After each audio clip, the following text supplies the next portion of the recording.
দায়িত্ব দিয়েছে। আমি দীর্ঘ একটি যুগ আপনাদের পাশে ছিলাম, আছি এবং থাকবো ইনশাআল্লাহ। আপনারা জানেন প্রতিটি মানুষের কাছে হয়তো যাওয়া সম্ভব হয়নি। আমি চেষ্টা করেছি লাখো লাখো মানুষের সাথে আমি কথা বলার, প্রত্যেকটা বাড়িতে যাওয়ার আমার সুযোগ আমি করে নিয়েছি। আমি আপনাদের কাছে অনেক ধন্যবাদ জানাই। কোন জায়গা থেকে আমার জন্য দোয়া ছাড়া আর কিছু আসে নাই। অনেক অনেক ভালোবাসা আমি পেয়েছি। আপনারা জানেন 2014 সালে যে নির্বাচন হয়, সেই নির্বাচন বিনা প্রতিদ্বন্দ্বিতায় আওয়ামী লীগের যারা নিজ ঘোষিত এমপি হয়েছে, সেই নির্বাচন কিন্তু নির্বাচন না, জাতির নামে প্রহসন করা হয়েছে। কি বলে, ঠিক কিনা?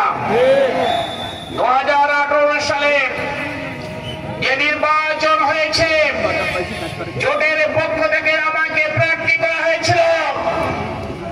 নির্বাচনের পূর্বে 2 মাস আগে আমাকে গ্রেফতার করে প্রায় 6 মাসের মতন জেলখানায় রাখা হয়েছিল। সেই নির্বাচন দেশে বিদেশে গ্রহণযোগ্যতা পায়নি। এনে ভোটে রাত্রে করে দিয়েছে।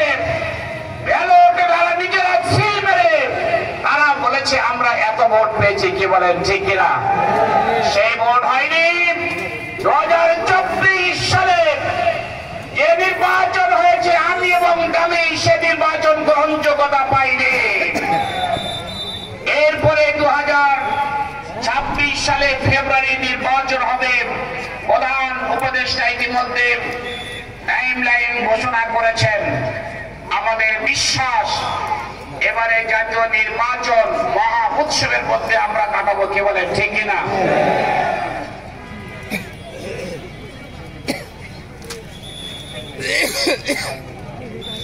সেই নির্বাচন এদেশের জনগণ আশা করি আল্লাহর আইনের পক্ষে তারা রায় দিবে। আর আমরা দেখেছি ভালো একটা খবর, সকল ইসলামী শক্তি, সকল ইসলামী দল তারা একত্রিত